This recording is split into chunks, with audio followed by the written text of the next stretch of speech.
जी बिस्मिल्लाहिर्रहमानिर्रहीम। So we are live now. तो सबसे पहले कुछ लोग आ जाएं ताकि हम स्टार्ट कर सकें।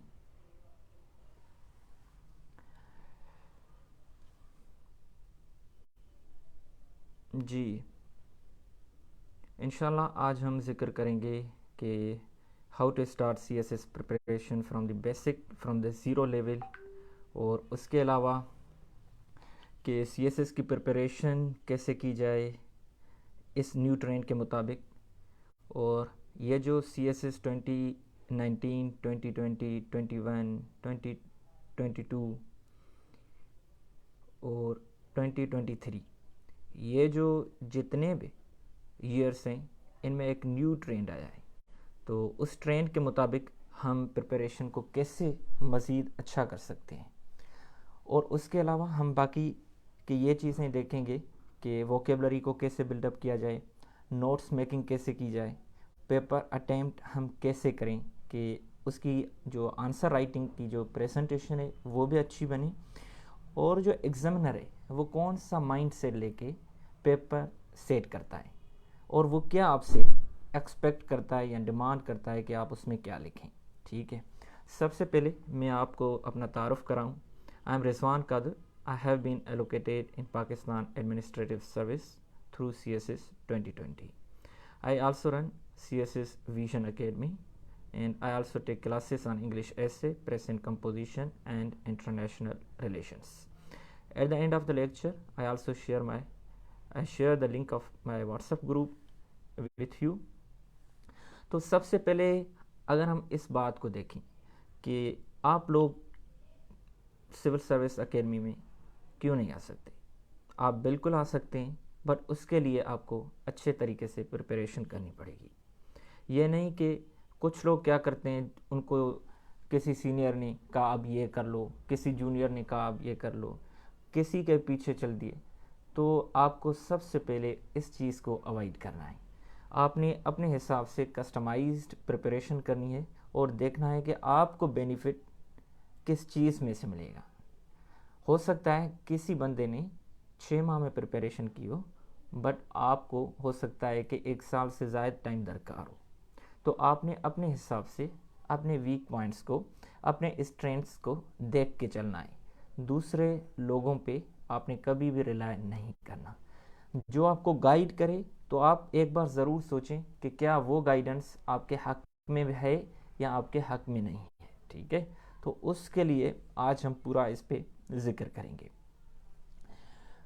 अगर हम एक ईयर की टाइमलाइन लेते हैं कि उसमें हमें पूरी प्रिपरेशन करनी है, कि जैसे CSS 2024 का एग्ज़ाम है, तो वो सबसे अगर हम देखें तो अगर स्पेशल एग्ज़ाम भी होता है उसमें भी 6 महीने लग जाएंगे, और अगर CSS 2024 है तो उसमें पूरा साल लग जाएगा। आप अगर उसमें 10 से 12 अच्छे ऐसे के एरियाज़ प्रिपेयर करें, ठीक है, और कुछ पास्ट पेपर्स की प्रेसिस, फिलोसॉफिकल और जो सिंपल प्रेसिस हैं उनको भी थोड़ा प्रैक्टिस करें, कॉम्प्रीहेंशन को, ट्रांसलेशन को, और बाकी सब्जेक्ट्स के नोट्स बनाना शुरू करें, तो ये आपका काम 7-8 महीने में हो सकता है। उसके बाद आप मॉक एग्ज़ाम्स दें, इनकी रिविजन्स करें, तो आप बिल्कुल अच्छे तरीके से कर सकते हैं। इसमें आपको इतनी दिक्कत नहीं आएगी। ठीक है, तो सबसे पहले यह क्वेश्चन है कि हाउ टू अवॉइड फेल्यूर। जो हम गलतियाँ फेल होके सुधारें, उससे अच्छा नहीं कि आज हम फेल हुए बगैर सुधारें, तो वो ज़्यादा अच्छा है। क्योंकि जब आप एग्ज़ाम देते हैं 7-8 महीने उस एग्ज़ाम का जो रिज़ल्ट आता है उसका इंतज़ार करते हैं, और इस होप के साथ कि इंशाल्लाह आप पास हो जाएंगे। अगर आप मायूस होते हैं तो उस वक्त जो झटका आपको लगता है, तो जिनको वो झटका लगा है तो वही इमेजिन कर सकते हैं, उनको लगता है कि ये दुनिया बिल्कुल ख़त्म हो गई उनके लिए। तो ये है कि आपने अच्छे तरीके से प्रिपरेशन करें, तो बाकी इंशाल्लाह आपका नसीब होगा, आप अच्छे तरीके से पास करेंगे। ठीक है, सबसे पहले हम ऐसे राइटिंग पे डिस्कस करते हैं कि आपने ऐसे को किस तरीके से बनाना है। ठीक है, तो सबसे इम्पॉर्टेंट 2 चीज़ें हैं ना, एक इंग्लिश ऐसे एंड प्रेसियन कंपोजिशन, दूसरा ये कि अच्छे नोट्स कैसे बनाए जाए। ठीक है, तो अगर आप देखें कि हम जब टीचर्स के पास पढ़ते हैं तो वह हमें टेक्निक्स पे इतना फोकस नहीं करवाते, जल्दी हमें क्या करते हैं कि टॉपिक्स असाइन कर देते हैं। तो सबसे पहले आपने अच्छे तरीके से, जैसे बाकी सब्जेक्ट्स की बुक रीडिंग करते हैं, तो ये भी बड़ा इम्पॉर्टेंट सब्जेक्ट है, डिसाइसिव सब्जेक्ट है, तो आप इस सब्जेक्ट पे भी तो अच्छे बुक्स पढ़ें ना, कि ऐसे को कैसे बनाया जाएगा। ठीक है, एक अच्छा ऐसे, उसमें कौन सी एलिमेंट्स होने चाहिए, उसके प्रीरिक्विजिट्स कौन से होते हैं। ठीक, उसके बाद उस ऐसे बनाने के लिए अच्छे बुक से आप कंटेंट भी तो हासिल करें ना। तो सबसे पहले जो आपके लिए स्टेज है कि एक अच्छा ऐसे कैसे प्रिपेयर किया जाता है, तो मतलब ऐसे बनाना आप सीखें कि एक अच्छे ऐसे को हम किस तरीके से प्रिपेयर कर सकते हैं। तो उसके लिए आपने अच्छे ऐसे को प्रिपेयर करने के लिए आपकी कमांड पैराग्राफ राइटिंग पे होनी चाहिए, और बेहतरीन पैराग्राफ राइटिंग के लिए आपकी कमांड सेंटेंसेस पे होनी चाहिए। तो मतलब ये हुआ कि आपने अपनी प्रिपरेशन इफ़ेक्टिव सेंटेंस राइटिंग से स्टार्ट करनी है, कि एक बेहतरीन सेंटेंस, एक इफ़ेक्टिव सेंटेंस कैसे प्रिपेयर किया जाएगा। उसमें आप उसमें पैरेललिज्म भी पढ़ें, एम्फसिस कैसे दिया जाएगा वो पढ़ें, डिक्शन को देखें कि right word at the right place कैसे प्रिपेयर किया जाएगा, सेंटेंस स्ट्रक्चर को देखें आप कि वैरायटी ऑफ सेंटेंस स्ट्रक्चर कौन से हैं। ठीक है, उनको प्रिपेयर करें, अपनी ग्रामर को, टेंसेस को और डिफरेंट जो कंस्ट्रक्शंस हैं उनको देखें। ठीक है, सबसे पहले।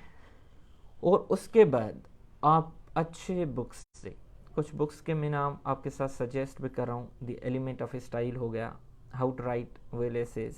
ठीक है, और भी बुक्स हैं, मैं आपके साथ लिंक शेयर कर लेता हूँ अपने व्हाट्सएप ग्रुप की, और बाद में उसमें मैं सब वो जो हैं बुक्स वगैरह शेयर भी कर लूँगा। तो वहाँ से आपने पैराग्राफ बनाने की टेक्निक्स पढ़नी है, कि टॉपिक सेंटेंस कैसे लिखा जाएगा, कंक्लूडिंग सेंटेंस कैसे लिखा जाएगा।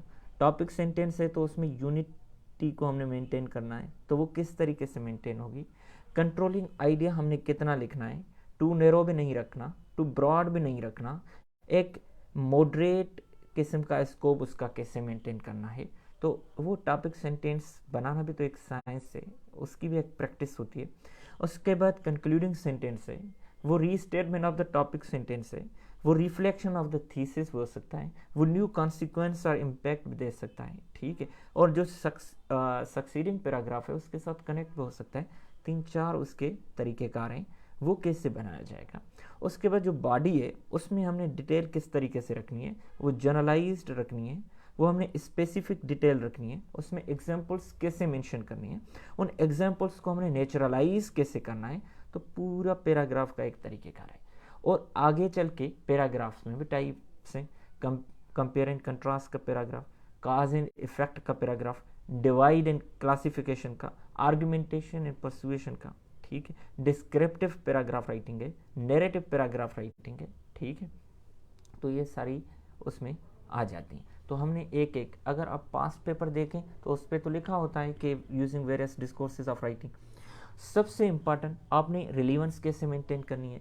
आपको पता है कि अगर आप किसी से क्वेश्चन पूछें, अगर वो आपको जवाब बेहतरीन अंग्रेज़ी में दे बट वो रिलीवेंट ना हो, तो आप उसको कहेंगे कि ये मेरा आंसर नहीं है, मुझे इससे रिलेटेड आंसर दें।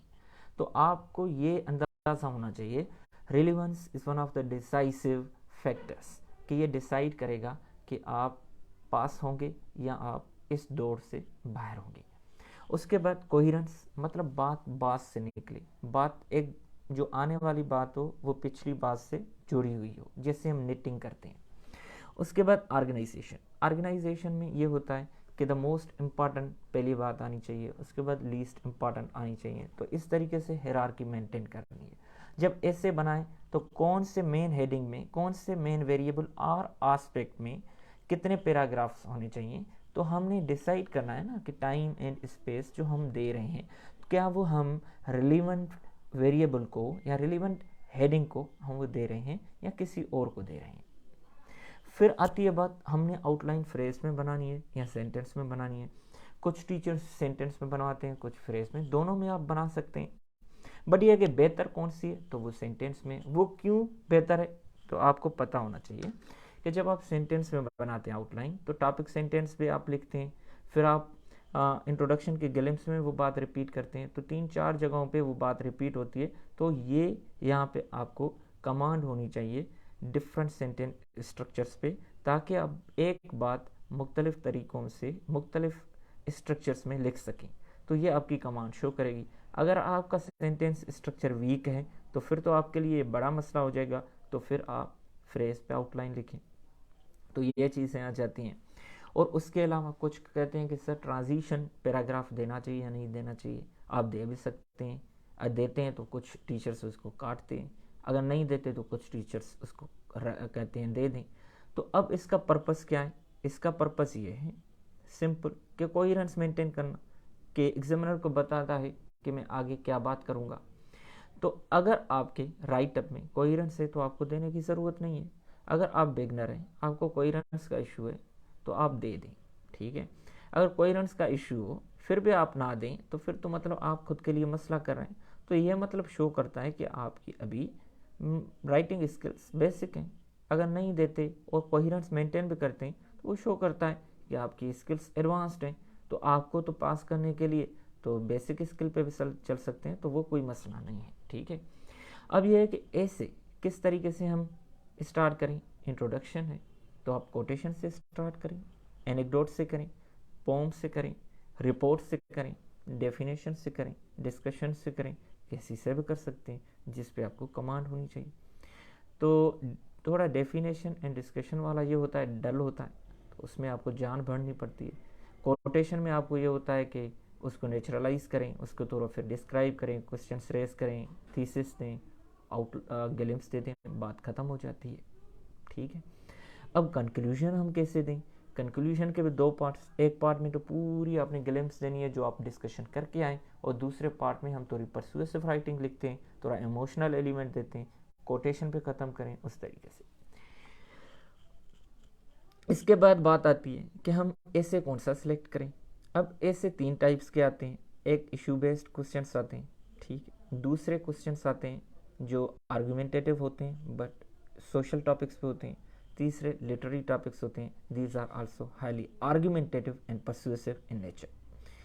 सबसे पहले आपको प्रॉब्लमेटिक जो इशू बेस्ड क्वेश्चंस होते हैं वो तो सबसे आसान होते हैं, काज इफेक्ट एंड सॉल्यूशन हो गया, मेन हेडिंग में या मेन वेरिएबल में तो गलती ही नहीं आती। बाकी जो दूसरे होते हैं जो सोशल इश्यूज़ पे आर्गुमेंटेटिव होते हैं, उस पर आपने आर्गुमेंटेटिव पे थोड़ी प्रैक्टिस कर दें। तीसरे होते हैं लिटरेरी, अगर आपके आर्गुमेंटेटिव पे प्रैक्टिस हो गई है तो फिर तो वहाँ पे भी आपकी प्रैक्टिस हो जाएगी, ठीक है। जब एग्जामिनर आसान पेपर हमें देता है तो हम कहते हैं ये आसान है। ये कैसे हमें फील होता है आसान है, क्योंकि उसमें इशू बेस्ड क्वेश्चन ज़्यादा होते हैं, ठीक है। कंपटीशन दोनों में ज़्यादा होता है, उसमें जो इशू बेस्ड होते हैं वहाँ पे ज़्यादा कंपटीशन चेक करने वाली लेवल पे होता है, ठीक है। तो अब ये है कि वो जब मुश्किल करता है तो वो इशू बेस्ड निकाल देता है और क्या करता है कि सोशल इश्यूज़ पे जो आर्गुमेंटेटिव हैं और लिटरेरी जो टॉपिक्स हैं वो दे देता है। अगर आपने नैरो मार्जिन से चले इशू बेस्ड से तो आप हो सकता है फेल हो जाए।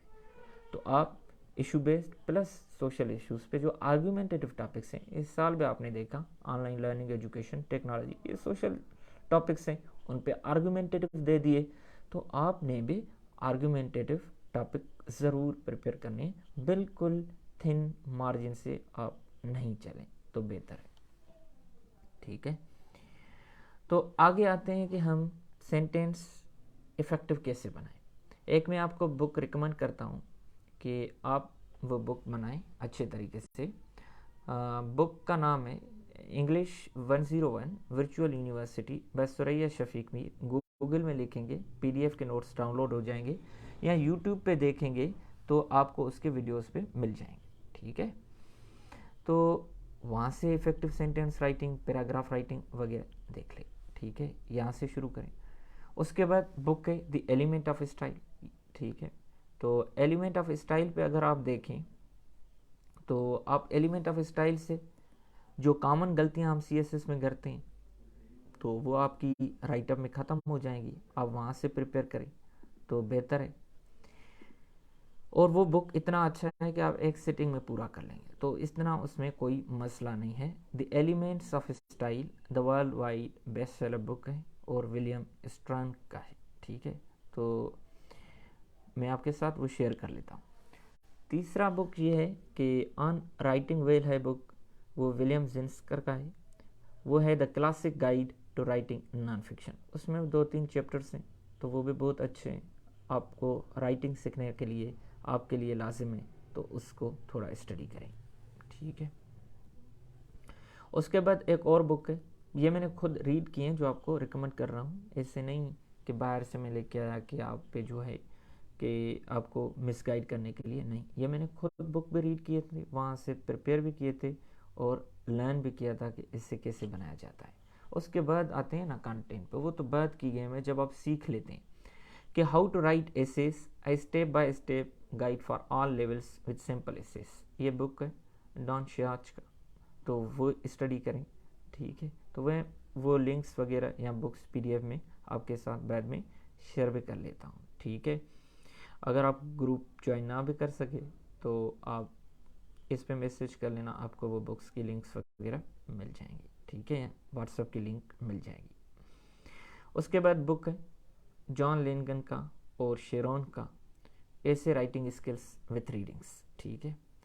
और एक लास्ट बुक है model for writers short essays for composition, Alfred Rosa का है। तो ये बहुत अच्छे बुक्स हैं। और उसके अलावा आपको अगर आंसर राइटिंग स्किल्स में इश्यूज आते हैं तो एक बुक है अनुदीप दुरेशेट्टी का, वो IAS ऑफिसर है, उसका बुक है। उसने अपना अकाउंट लिखा कि कैसे उसने पहले अटेम्प्ट्स पे फेल किए, फिर UPSC में फर्स्ट पोजीशन ली, fundamentals of essay in answer writing skills. तो हाफ बुक जो है उसका एसे राइटिंग पे, दूसरा हाफ आंसर राइटिंग स्किल्स पे। तो उनके एसेस के टेक्निक्स थोड़े डिफरेंट हैं, बट उसने कंक्लूजन को अच्छे तरीके से डिस्क्राइब किया हुआ है, तो वो लाजिम पढ़ें और आंसर राइटिंग स्किल्स ज़रूर देखें। उनके दाव सब्जेक्ट्स डिफरेंट हैं, बट यह है कि आपको अच्छी खासी हेल्प मिल जाएगी कि आप कैसे अपने आंसर राइटिंग को अच्छा बनाएं और नोट्स मेकिंग अच्छे तरीके से कर सकें, ठीक है। वोकेबलरी सबसे मुश्किल कि हमें क्या वोकेबलरी बनानी चाहिए या नहीं बनानी चाहिए।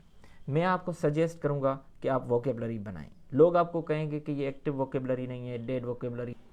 बात ना सुनी, आप क्यों उनकी बात सुनते हैं? आपकी हो सकता है वोकेबलरी इतनी अच्छी ना हो, 20 मार्क्स की वोकेबलरी है तो आप 15 मार्क्स भी ले लें तो आपको तो बेनिफिट पड़ेगा ना। तो आप जो 34 या 32 पे फेल करें, तो इससे अच्छा है कि आप अच्छे तरीके से इसको प्रिपेयर करें। और दूसरी बात ये कि आप इसके अलावा कॉम्प्रिहेंशन को कैसे समझेंगे, ठीक है। इसके अलावा प्रेसे को कैसे समझेंगे, तो आप अच्छे तरीके से ये करें कि आप अपनी वोकेबलरी प्रिपेयर करें। और उसके अलावा ट्रांसलेशन आप कैसे करेंगे, तो इन चीज़ों को आप, हो सकता है कोई और बंदा कहे आपको कि मैंने तो प्रिपेयर नहीं की थी बट मैंने पास कर ली, ठीक है, उसकी वोकेबलरी अच्छी होगी। किसी ने मॉक एग्जाम नहीं दिए, हो सकता है वो उसने पास कर लिया हो, तो उसकी अच्छी आंसर राइटिंग होगी। तो आप दूसरों पे बिल्कुल भी ना चलें, ठीक है, अपने हिसाब से करें। बाकी जो आपके क्वेश्चन है मैं उनको आखिर में आंसर भी कर देता हूँ, तो उसके लिए आप बिल्कुल भी परेशान ना हो। तो वोकेबलरी के लिए बुक है एक वर्बल एडवांटेज, उसमें 10 लेवल्स हैं, एक लेवल में 50 वर्ड्स हैं। तो टोटल वर्ड्स जो हो जाते हैं 500 वर्ड्स हो जाते हैं, बट ये 500 वर्ड्स 3500 जो GRE की वोकेबलरी है वो कवर करते हैं। तो एक लेवल में 50 वर्ड्स हैं, तो हर 10 वर्ड्स के बाद एक स्मॉल टेस्ट है। तो डेली अगर आप 10 वर्ड्स पे करते हैं तो एक लेवल 5 डेज में पूरी हो जाती है। 6 डे पे आप उसकी रिवीजन करें तो एक वीक पूरा हो जाता है। तो 10 लेवल्स हैं, तो 10 वीक्स 2.5 मंथ। उसके बाद आप रिपीट करते रहें, वोकेबलरी आप याद भी करेंगे, भूल भी जाएंगे। दूसरा तरीका, रात को सोने से पहले आधा घंटा पौना घंटा आप रीडिंग करें, वहाँ से भी आपको वोकेबलरी थोड़ी बहुत मिल जाएगी, कुछ यहाँ से मिक्स होगी वहाँ पे, तो इस तरीके से आपकी एक्टिव वोकेबलरी बनती जाएगी। तीसरा, नॉन न्यूज़पेपर आप लाजिम पढ़ें। 3 सोर्सेज से आपकी वोकेबलरी और नॉलेज बेस इंक्रीज हो रहा है, तो आप बताएं कि मुमकिन ही नहीं कि आप फेल हो जाएं। तो वोकेबलरी इज़ अ फाउंडेशन, ठीक है। तो आप अगर फाउंडेशन को सॉलिड नहीं बनाएंगे तो वो प्रेसे में, कॉम्प्रिहेंशन में, ऐसे राइटिंग में कैसे आपकी हेल्प करेगी, क्योंकि right word at the right place is very important. So diction तो आपको अंडरस्टैंड करना है, तो उसके लिए आपके पास इनफ वर्ड बैंक होनी चाहिए। तो verbal advantage by Charles Harrington Elster, तो आपने इसको लाजिम स्टडी करें, रीड करें तो बेहतर होगा। बाकी नॉलेज बेस इंक्रीज करने के लिए, अपनी राइटिंग को सुधारने के लिए आप शुरू करें विल ड्यूरेंट से। बर्ट्रैंड रसेल भी पढ़ें, बट ये है कि उसकी थोड़ी आपको मुश्किल लगेगी। शुरुआत में आप विल ड्यूरेंट का बुक है, मशहूर बुक है फॉलन लीव्स, तो आप वो लाजिम शुरू करें, ठीक है। तो वहाँ पे बेहतरीन एसेज उसने लिखे हुए हैं, ऑन एजुकेशन है, वो भी बेहतरीन ऐसे, और आप बिल्कुल शुरुआत से करें तो आपको ज़्यादा बेनिफिट पड़ेगा, ठीक है। बाकी ग्रामर के लिए आपको मैं एक सजेशन दूं, ग्रामर के लिए आप किसी भी लोकल जो हमारे टीचर्स हैं यहाँ पे, उनके बुक्स को बिल्कुल भी टच ना करें। इनको क्या पता कि ग्रामर कैसे लिखी जाएगी। आप फॉरेन पब्लिकेशंस को देखें, पाकिस्तानी आथर हो, नो डाउट अच्छा होगा, बट वो राइटर जो फॉरेन पब्लिकेशंस में लिखता हो, ऑक्सफर्ड में, कैम्ब्रिज में, पेलग्रेव में, पेंगियन में, ठीक है। तो मैं आपको सजेस्ट करूंगा, बेहतरीन बुक है English grammar in use by Raymond Murphy, 4th edition, 45 lessons हैं। अगर आप 3 लेसन्स डेली करते हैं तो 15 दिन में पूरा हो जाएगा, और 5th एडिशन में 145 लेसन्स हैं। तो इसको पूरे करने के बाद आप डेली 5 लेसन्स वहाँ से करें, तो आपको कभी भी ग्रामर की गलतियाँ नहीं होगी। पंक्चुएशन और इडियम्स प्रिपेयर करने की बिल्कुल ज़रूरत नहीं है, it is a waste of time. आप कितने भी याद करेंगे तो 2 या 3 ही लगते हैं, तो वो आप टेक्निक समझ लें तो वहाँ से आपके मार्क्स आ जाएंगे। तो जितना टाइम हम उस पर कंज्यूम करते हैं उतना हमें आउटपुट नहीं मिलता। बेहतर है हम क्या करें, पंक्चुएशन से मार्क्स लेके आए। पंक्चुएशंस के लिए आपने क्या करना है कि आपने अच्छे बुक से उसके रूल्स पढ़ने हैं। यह नहीं कि किसी लोकल बुक से आपने 33 कामा के ही रूल्स याद करते फिर, नहीं, वहाँ से रीड करें। और इंग्लिश बुक 1 है, Punjab curriculum and text book board का, उसमें लेसन्स हैं, बटन पहला लेसन है। तो इस तरीके से 3 से 4 आप लेसन्स करें, उसमें इतनी पंक्चुएशन यूज़ की हुई है। तो आपने रूल्स पढ़े हों, यहाँ पे आप देखते जाएंगे एक एक पंक्चुएशन को किस तरीके से इस्तेमाल हुई है। तो आपको पंक्चुएशन की आई अश्योर यू कि 99% चांसेस हैं आपकी कोई गलती नहीं होगी। करेक्शन के लिए आपने क्या करना है, करेक्शन में रिफ्लेक्सिव प्रोनाउन की आती है, सब्जेक्ट वर्ब एग्रीमेंट की आती है एक गलती, पंक्चुएशन की आती है एक, डायरेक्ट इनडायरेक्ट की आती है, ये गलतियाँ आती हैं। तो आपने ब्रश अप योर इंग्लिश है तो वहाँ से करें करेक्शन, ठीक है। तो इसमें भी रूल्स पढ़ने की इतनी ज़रूरत नहीं है, प्रैक्टिस करते जाएं। तो ये चीज़ें आप देखें। अब आते हैं हम कि कंटेंट हम कैसे हासिल करें, ठीक है। प्रेसे के लिए मैं आपको बात बताऊं, प्रेसे का बुक है RH डिलन का, वहाँ से बिल्कुल अच्छे तरीके से जैसे वो बुक आपको लेके जाता है, तो वो बुक आहिस्ते आहिस्ते स्टार्ट करें। आप 1 लेवल या 2 लेवल करेंगे, आपकी जो CSS टाइप की वो प्रेसे राइटिंग है वो बन जाएगी। तो आपको इतनी दिक्कत ही नहीं पड़ेगी कि आपको समझ में नहीं आता। टीचर होते हैं, कम टाइम देते हैं, तो आप यहाँ से प्रिपेयर करें प्रेसे राइटिंग RH डिलन से, ठीक है। अब यह है कि ऐसे के लिए हम कंटेंट कहाँ से हासिल करें, कौन से ऐसे बनाएं। तो मैं आपको बात बताऊं, एसेस की हम एरियाज बनाते हैं, ठीक है। एसेस वही रिपीट होते हैं, नो डाउट। भले लोग एक मजाक उड़ाएं FPSC के इस साल वो करती हैं, हर साल मुश्किल आते हैं, ठीक है। आप देखेंगे ना, हर साल को फॉलो करेंगे वही मुश्किल आते हैं, बट पास करने वाले पास कर लेते हैं, तो उनकी क्या खूबी है, ठीक है। तो अब कंटेंट के लिए आप क्या करें, जो रिकमेंडेड राइटर्स होते हैं, बेहतरीन राइटर्स होते हैं जो फॉरेन पब्लिकेशंस में लिखते हैं। जैसे मैं आपको बात बताऊं, एजुकेशन पे आपको ऐसे बनाना है तो education as an area prepare करें। पेडागॉजी ऑफ द ऑपरेस्ड, मैं एक एग्जांपल्स दे रहा हूँ, पाउलो फ्रेयर का हो, फॉलन लीव्स में ऑन एजुकेशन ऐसे हो, बर्ट्रैंड रसेल के बुक ऑन एजुकेशन या फंक्शंस ऑफ टीचर्स उसके एसेज हों, एजुकेशन फ्रीडम इनइक्वलिटीज शायद सिद्दीकी का हो, वो इस Pakistani version of the Paulo Frere जो उसका बुक है उस तरीके से। तो आप को एजुकेशन से related child elementary schooling, Singaporean model, South Korean model, higher education Pakistan का, एल्सन रेमेडीज, जो इतने भी इश्यूज़ हैं, अगर प्रिपेयर करेंगे तो आप अच्छे तरीके से लिख पाएंगे। ठीक है, इससे आता है meaning and purpose of education. दूसरा है मीनिंग पर्पस ऑफ एजुकेशन, तकरीबन सेम है। एक meaning purpose of education means what you mean by the purpose of education. तो meaning and purpose of education वही तो बात हो गई। तो आपने इसको थोड़ा देख लेना है इस तरीके से। इसी तरीके से डेमोक्रेसी, इसी तरीके से ग्लोबल वार्मिंग, इसी तरीके से global warming and climate change, इसी तरीके से वुमेन एंड एजुकेशन, इसी तरीके से सोशल मीडिया, आर्टिफिशियल इंटेलिजेंस वगैरह वगैरह, ये टॉपिक्स और बाकी टॉपिक्स भी आपके आ जाते हैं। बाकी आप डॉन न्यूज़ पेपर पढ़ेंगे तो आपको अंदाज़ा हो जाएगा कि कौन सा टॉपिक ज़्यादा देर हाईलाइट हुआ है, तो आपको अंदाज़ा हो जाएगा कि हो सकता है इस पे। ठीक है, बाकी ये जो एसेस इस बार आए हैं तो है हर साल इस तरीके से आते हैं। आपने केपी का अगर पीएमएस का अभी रिसेंट जो हुआ था अटेम्प्ट, तो उसमें अगर आप देखें तो उसमें बड़े मुश्किल आए थे, वो आर्गुमेंटेटिव आए थे। अगर आप आर्गुमेंटेटिव की प्रैक्टिस नहीं करेंगे तो फिर काम कैसे चलेगा। तो you have to prepare yourself for argumentative essays. ठीक है, तो अब मैं आपके साथ यहाँ पे स्क्रीन शेयर पॉसिबल नहीं है मेरे लिए, वरना मैं आपके साथ उन लोगों के भी राइटअप्स शेयर करता जिन लोगों ने बेसिक से किया मेरे साथ और अच्छे तरीके से फुल एसेस लिख रहे हैं। ठीक है, अब आते हैं नोट्स मेकिंग पे। हमने नोट्स मेकिंग कैसे करनी है।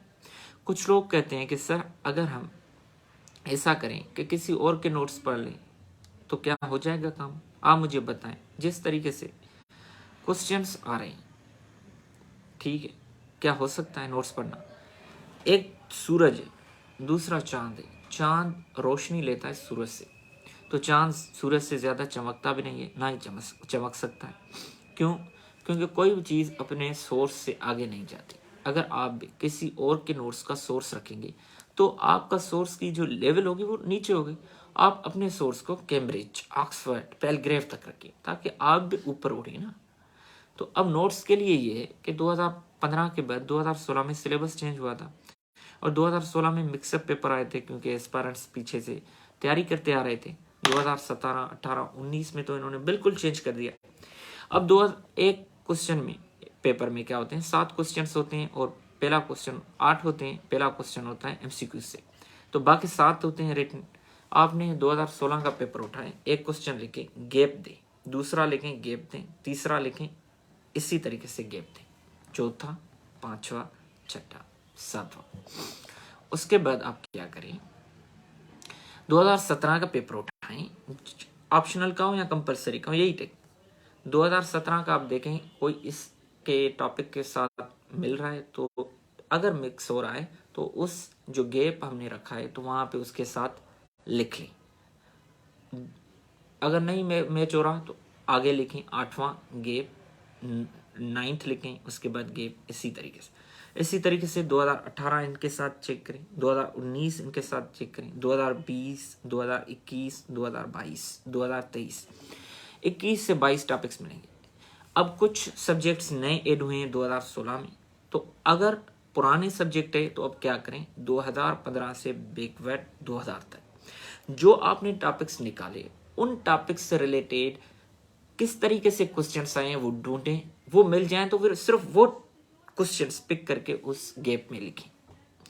अब जो ज्यादा बार रिपीट हुआ है इन 24 सालों में आप उसको नंबर 1 दें, जो सेकंड पे नंबर 2, इसी तरीके से 3, 4, 5 आगे देते जाए।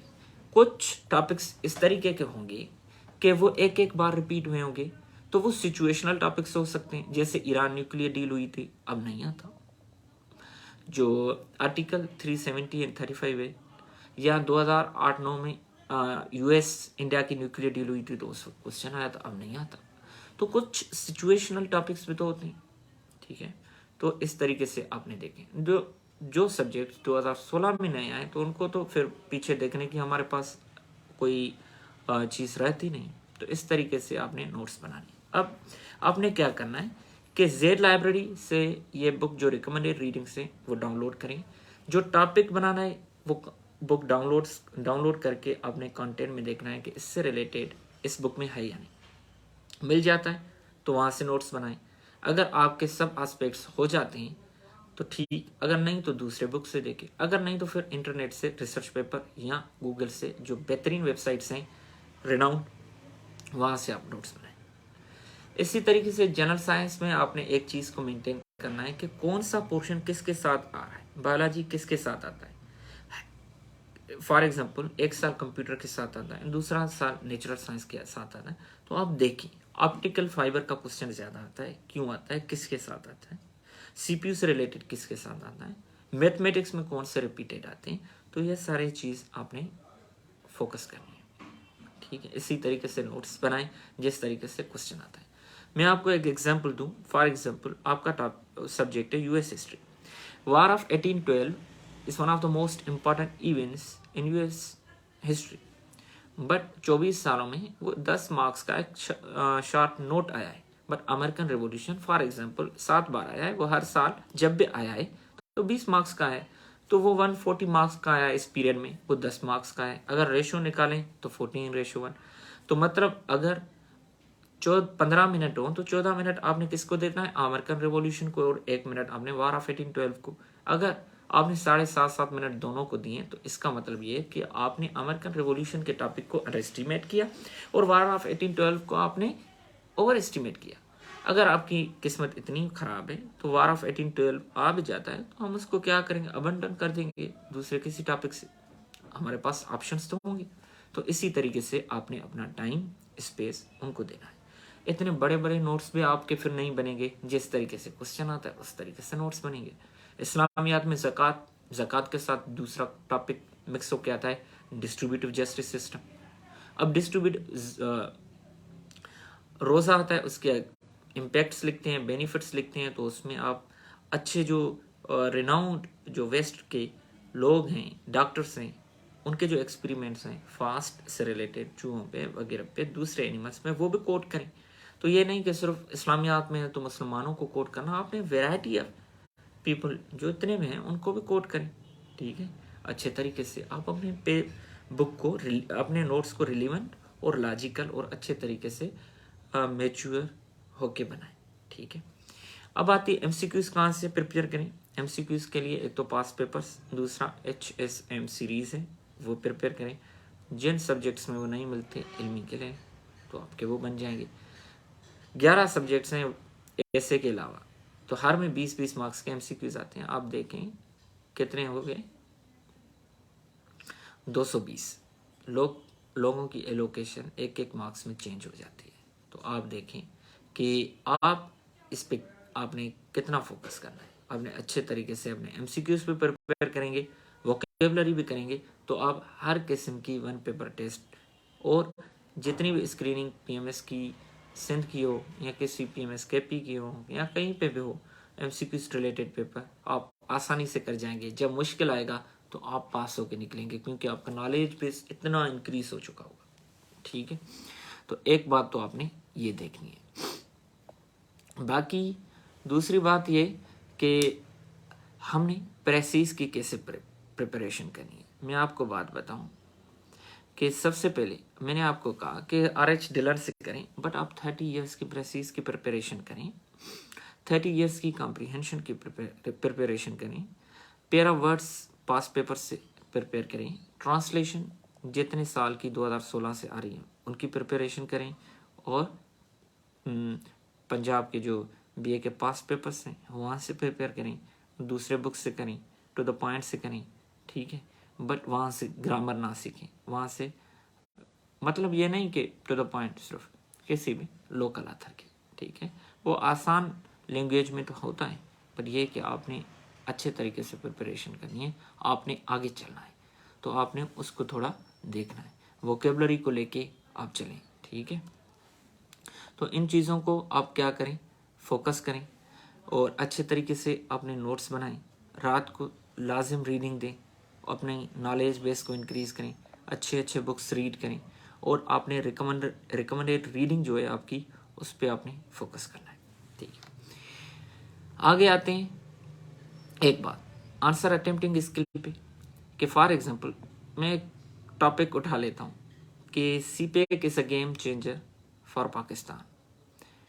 किस तरीके से CPEC is a game changer for Pakistan, for example Pakistan affair में आता है, तो हमने उसमें लिखना है कि कैसे एनर्जी शॉर्टेज को ख़त्म करेगा, कैसे अनएम्प्लॉयमेंट को ख़त्म करेगा, कैसे इंफ्रास्ट्रक्चरल डेवलपमेंट देगा, कैसे कनेक्टिविटी अश्योर करेगा। अगर IR करंट अफेयर्स में आता है तो हम देखेंगे कैसे स्ट्रेटेजिक हमें अपर हैंड देता है, कैसे रीजनल कनेक्टिविटी देता है, वो चीज़ें देखेंगे। अगर IR पार्ट 2 में आता है तो हम स्ट्रेटेजिक डेप्थ कैसे देगा, वही रीजनल कनेक्टिविटी को भी देखेंगे, कीवर्ड्स यूज़ करेंगे IR 2 के। IR 1 देगा जीरो सम गेन कैसे होगा, थ्योरीज यूज़ करेंगे। तो अगर एक ही आंसर आप चारों पेपर्स में लिख के आएंगे और बेस्ट आंसर वो होगा, तो आपको एक में तो 14-15 मार्क्स मिल जाएंगे, बाकी में 2-2, 3-3, 4-4 मार्क्स मिलेंगे, क्योंकि हर सब्जेक्ट में आपको उसके हिसाब से थोड़ा मोल्ड करना था, ये नहीं कि आपने वही करना है। तो आपने ग्राफ्स बहुत देने, कोटेशंस बहुत देनी है, डायरेक्ट इन्फॉर्मेशन, प्राइमरी आपने डेटा देनी है। फॉर एग्जांपल आपने पाकिस्तान की पॉपुलेशन बताएंगे तो अकॉर्डिंग टू डान लिखेंगे। डान ने तो सेंसस नहीं किया, जिस एजेंसी ने सेंसस किया है, फॉर एग्जांपल जैसे पाकिस्तान ब्यूरो ऑफ स्टेटिस्टिक्स, उसका कोट करें डायरेक्ट पॉपुलेशन पे, तो आपने प्राइमरी डेटा देंगे। किसी राइटर का नाम दें, वो उसका सोर्स पे मेंशन करेंगे, कौन सा बुक, कौन सा रिसर्च पेपर, नहीं आता जितना आता है फिर वो लिखें, ठीक, अकॉर्डिंग टू स्टीम्ड राइटर वगैरह वो भी कर सकते हैं, ठीक है। तो इस तरीके से आप लेके चलें। अब एग्जामिनर जब पेपर सेट करता है तो वो क्या बस ऐसे ही है कि उसने कर दिया कि बस ठीक है कि मैं ये कर दूं कि बैठ गया, माइंड यूज़ किए बगैर जहाँ से इसको क्वेश्चंस आए बस वो लिख लिए, नहीं, वो उसके दिमाग में फार्मूला होता है, ठीक है। तो उसको पता होता है मुझे किस तरीके से देनी है। पाकिस्तान अफेयर है तो हर साल एक क्वेश्चन प्री पार्टीशन से लाजिम आता है, कभी कभी 2 क्वेश्चंस भी आते हैं, 3 से 4 क्वेश्चंस आते हैं 1947 से 2000 तक, उसके बाद 2-3 क्वेश्चन आगे से आते हैं, आखिरी क्वेश्चन करंट अफेयर का होता है। इसी तरीके से US हिस्ट्री में भी आखिरी क्वेश्चन करंट अफेयर का होता है, ज़्यादातर मैं आपको बात बता रहा हूँ, ठीक है। इस साल इस सब्जेक्ट ने थोड़ा डायरेक्शन चेंज किया है, अदरवाइज तो क्वेश्चन प्रेडिक्टेड ही होते हैं ना, तो फिर वो अपनी जगह पे आ जाएगा। मैं आपको बात बताऊं कि जैसे कभी कभी सब्जेक्ट क्या करता है, पूरी डिप मारता है। पहले भी US हिस्ट्री के MCQs ने किया था मसला 2018, आइला ने जैसे किया। कुछ सब्जेक्ट्स होते हैं फिर स्लो चलते हैं, डिप नहीं मारते, फिर स्लो चलते हैं, जैसे जनरल स्टडीज चल रहा था पहले, IR चल रहा था डिस्करेज करने के लिए, ताकि लोग वेराइटी ऑफ सब्जेक्ट्स को भी चूज़ करें। और जो लोग अकाउंटिंग से हैं, फाइनेंस से हैं, मैं उनको रिकमेंड करूंगा कि वो अपने स्पेशलाइज्ड सब्जेक्ट लें, क्योंकि जब मुश्किल भी आएगा कि आपको इनफ नॉलेज होगी, आप सर्वाइव कर जाएंगे। एक दूसरा, इन सब्जेक्ट्स में इतना कंपटीशन नहीं होगा, मार्क्स अच्छी आ जाती हैं। मैकेनिकल वाले फिजिक्स ले सकते हैं, मैथमेटिक्स ले सकते हैं, मैथमेटिक्स वाले मैथमेटिक्स लेने, तो ये अच्छा है। इंजीनियर्स को इसमें बेनिफिट है, अकाउंटिंग वालों को, फाइनेंस वालों को, तो आप वो बेनिफिट ज़रूर लें, ठीक है। तो अगर आप वो बेनिफिट लेंगे तो आपको फ़ायदा होगा। तो अब इस तरीके से आपने हर सब्जेक्ट में ये देखना है कि एग्जामिनर किस तरीके से पेपर सेट कर रहा है, उसकी थोड़ी फ्रीक्वेंसी को जज करना है, ताकि आप उस तरीके से सब्जेक्ट्स की प्रिपरेशन कर सकें, ठीक है। जब आप ये करेंगे तो आप अच्छे तरीके से सक्सेसफुल होके निकलेंगे, फिर आपको इतनी परेशानी नहीं होगी, ठीक है। तो आपके कुछ क्वेश्चंस हैं, तो मैं कोशिश कर रहा हूँ कि आपके कुछ क्वेश्चंस को क्या करूँ कि आंसर भी कर दूँ, आप क्वेश्चंस लिखते जाएं, ठीक है, ताकि आपके जितने भी क्वेश्चंस हैं वो क्या है कि मैं देख भी लूँ जी। अगर आपके सिलेबस चेंजेस एवरी ईयर, सरकार सिलेबस चेंज नहीं होता, सिलेबस वही है, उसमें थोड़ी तब्दीली वो एग्जामिनर अपने हिसाब से कर लेता है, ठीक है। बाकी कोई ऐसी खासी तब्दीली नहीं आती, ठीक है। सिलेबस 2016 में चेंज हुआ था, तो फिर इतना कोई मसला नहीं है, ठीक है। तो सिलेबस हर साल तब्दील नहीं होता, सिलेबस दिया हुआ है तो वो हर साल उसमें थोड़ी इम्प्रूवमेंट क्वेश्चन के हिसाब से कर लेता है, ठीक है।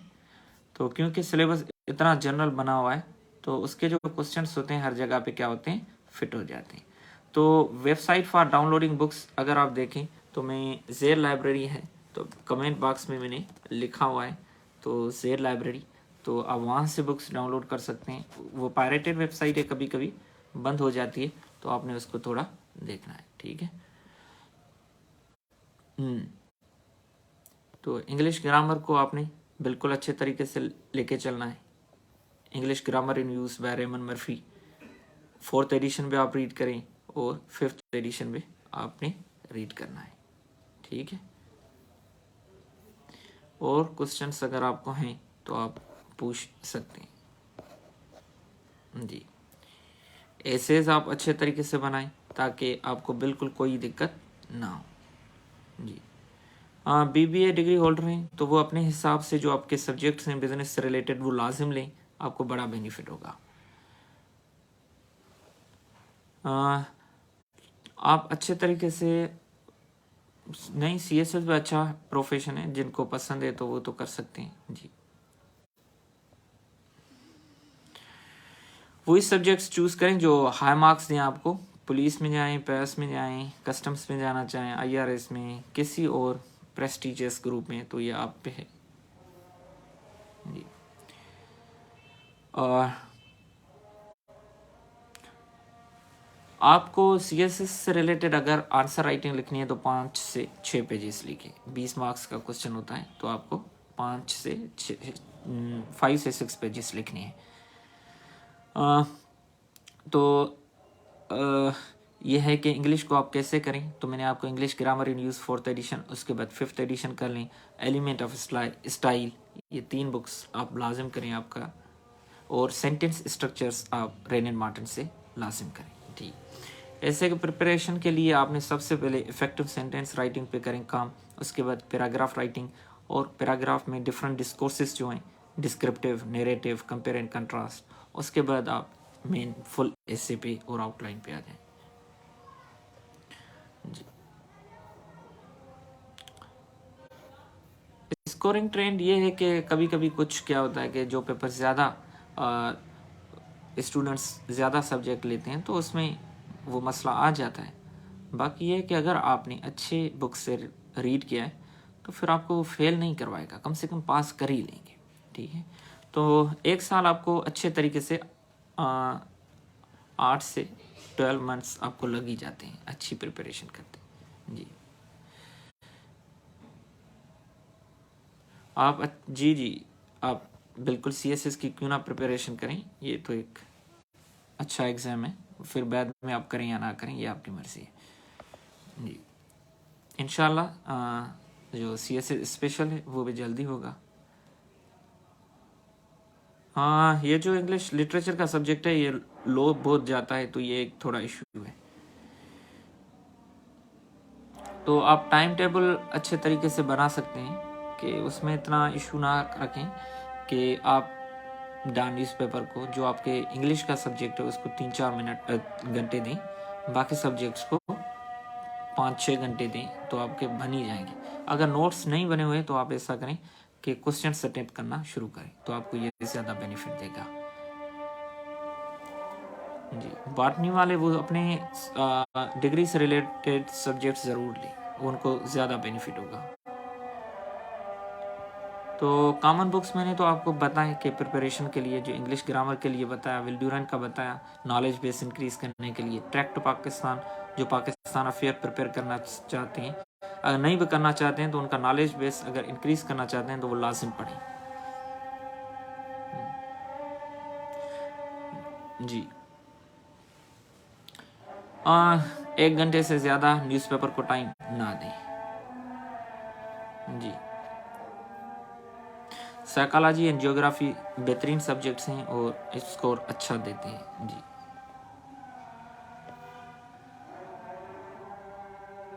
बिल्कुल कर सकते हैं सीएसएस।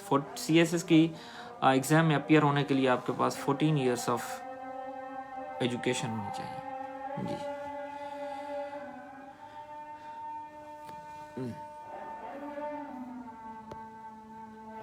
लिटरेरी एसेस आर्गुमेंटेटिव होते हैं, तो आप आर्गुमेंटेटिव एसेस पे अगर काम किया कि परसुएसिव राइटिंग कैसे लिखनी है, उसके पैराग्राफ टेक्निक्स को कैसे मेंटेन करना है, तो उसमें थोड़ी पैराग्राफ टेक्निक्स आपको ज़्यादा स्ट्रांग चाहिए जी। और गुड आंसर्स के लिए मैंने आपको बताया कि quotation, graphs, charts, flow charts, ठीक है, पाई चार्ट्स, डेटा की डिस्प्ले आपकी लाजिम होनी चाहिए। आप सोर्सेज दें, जो बात करें जनरलाइज ना करें, अथेंटिक करें। जी बिल्कुल, पहले कंपलसरी सब्जेक्ट्स की प्रिपरेशन करें। लोग तैयारी शुरू नहीं करते, वो उनको फिक्र रहती है कि हम ऑप्शनल सब्जेक्ट कैसे चूज़ करें, तो ये बिल्कुल भी ना करें। बिल्कुल 4 मंथ्स में हो सकती है उनके लिए जिनकी बाकी जो इंग्लिश के इश्यूज़ हैं वो ना हो, ठीक है, और उनका नॉलेज बेस ज़्यादा हो, तो फिर हो सकती है उनकी, अदरवाइज मुश्किल है।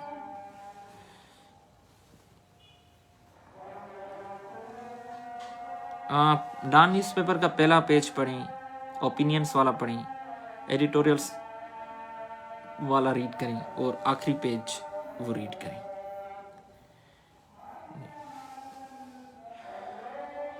हाँ बिल्कुल, आप कर सकते हैं CSS पास सिंपल इंग्लिश के साथ, बट करेक्ट ग्रामर वगैरह, कंटेंट ज़्यादा हो। जी,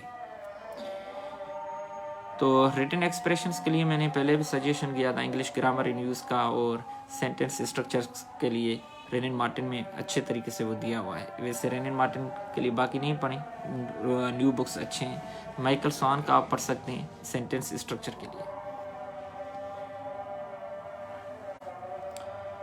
बेस्ट ऑप्शनल सब्जेक्ट्स हुई हैं जो आपको ज़्यादा बेनिफिट दें, आपके डिग्री से रिलेटेड हों, तो वो ज़्यादा आपको बेनिफिट देते हैं। जी, पॉलिटिकल साइंस बेहतरीन बुक है। जिनको लगता है कि उनको करंट अफेयर्स वगैरह में या IR से रिलेटेड जो जो ग्लोबल पॉलिटिक्स में इंटरेस्ट नहीं है, तो वो वहाँ पे ज़रूर जाएं पॉलिटिकल साइंस की तरफ। जी, आई होप कि मैंने आपके क्वेश्चंस को काफ़ी आंसर कर दिया है। तो अगर आपको कोई इंट्रोडक्शन हो करना हो या आपको कोई गाइडेंस चाहिए, तो यू कैन एक्सेस मी। अच्छे तरीके से आप CSS विजन का ग्रुप भी ज्वाइन कर सकते हैं, ठीक है। तो बाकी मैं आपके साथ कमेंट बॉक्स में नंबर भी शेयर कर लेता हूँ, CSS विजन की जो है लिंक वगैरह भी शेयर कर लेता हूँ, ताकि आप वो ज्वाइन करें इस वीडियो के कमेंट में, ताकि आप उसको ज्वाइन करें। जो आपको मैंने बुक्स मेंशन किए हुए हैं, तो आप उन बुक्स को क्या करें, PDF में डाउनलोड भी उस ग्रुप से कर सकें, ठीक है। तो बिल्कुल परेशान ना हो, आपको जो गाइडेंस चाहिए तो I am here to help you, don't worry. तो इंशाल्लाह बाकी हम कोशिश कर लेंगे कि आपकी हेल्प कर दें। ओके, टेक केयर, अल्लाह हाफिज़। तो बाकी मैं आपके साथ वो लिंक शेयर कर लेता हूँ जी। तो आप उसको ज्वाइन करें, 1 सेकंड में मैं आपके साथ लिंक शेयर कर लेता हूँ जी। और क्वेश्चन है, 1 सेकंड।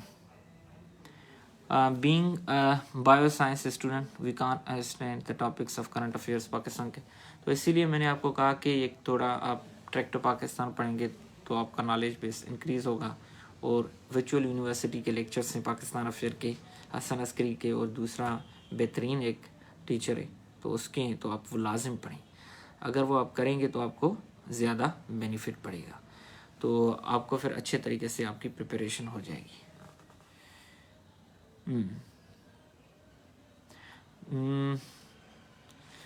आप एक इंग्लिश की प्रिपरेशन करते जाएं, और दूसरा उसके साथ आप क्या करें, कोई और सब्जेक्ट उठा लें, या मैक्सिमम आप 2 सब्जेक्ट एक साथ उठा लें, तो फिर आपको ज़्यादा बेनिफिट होगा जी।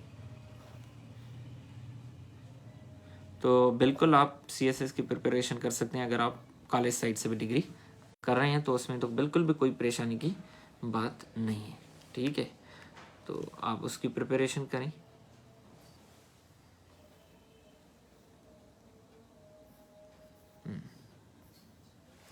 तो बाकी मैं आपके साथ लिंक शेयर कर लेता हूँ इसी पेज पे, ठीक है। ओके, टेक केयर, अल्लाह हाफिज़।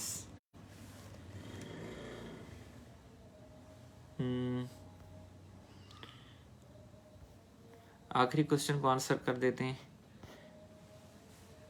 इम्प्रूव करें इंग्लिश ग्रामर इन यूज़।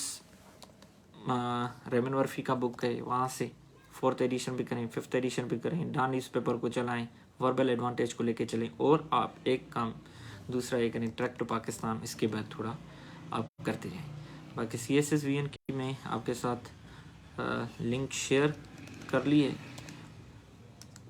इसी ग्रुप पे, पेज पे, तो आप उसको थोड़ा ज्वाइन कर लें, तो बाकी आप बुक वहाँ से डाउनलोड कर सकते हैं। ओके, टेक केयर, अल्लाह हाफिज़।